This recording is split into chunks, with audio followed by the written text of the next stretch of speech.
মানুষকে সম্মান করা আর মানুষকে খুশি করার জন্য নিজের আত্মসম্মান বিসর্জন দেওয়া এই দুটো এক জিনিস নয়।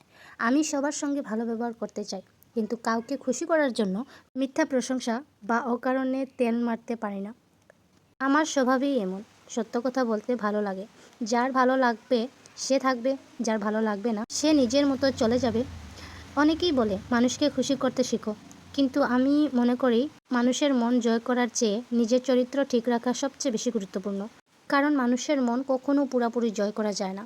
আজ খুশি তো কাল রাগ। আমি বড়দের সম্মান করি, কারণ আমার ধর্মে ও শিক্ষাও সেটাই বলে। কিন্তু সম্মান মানে নিজের অপমান মেনে নেওয়া নয়। যদি কোনো বড় মানুষ নিজের বড়ত্ব দেখিয়ে মানুষকে ছোট করার চেষ্টা করে, তাহলে সেই বড়ত্বের আসল মূল্য কোথায়? সম্পর্ক টিকে থাকে পারস্পরিক সম্মান আর ভালোবাসায়, ভয় বা তুষামুদে নয়। যে সম্মান পাওয়ার যোগ্য তাকে অবশ্যই সম্মান দিতে হবে, কিন্তু নিজের আত্মসম্মান বিক্রি করে নয়।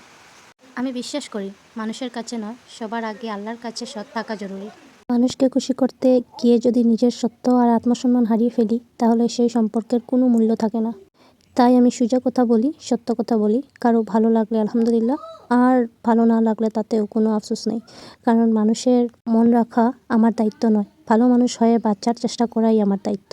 যে মানুষ সত্যকে অপছন্দ করে তাকে খুশি করার চেয়ে নিজের আত্মসম্মান আর নীতিতে অটল থাকাই শ্রেয়।